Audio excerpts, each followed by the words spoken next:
3 молитви, угодни на Бога, за да чуе Той гласа ти и да ти дари благословения. Първа, говори открито и просто с Бога. Излей сърцето си, Господ Исус каза. Но иде час, и сега е, когато истинските поклонници ще се покланят на Отца с дух и истина, защото такива иска Отец да бъдат поклонниците му. Бог е дух.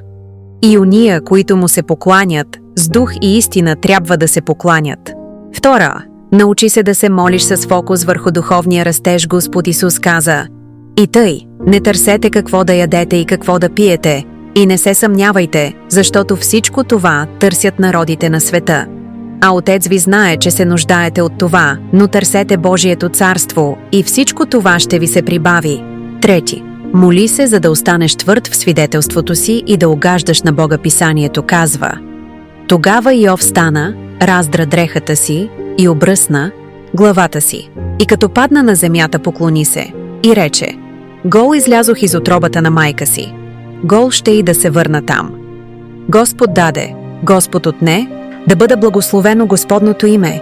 Когато молитвите ни не получават отговор от Бога, опитай се да се приближиш до Него чрез тези 3 подхода. Вярвай. Бог чува и ще отговори. И ще ти донесе благословения, които дори не си очаквал. Ако ти харесва това съдържание, харесай, коментирай и сподели.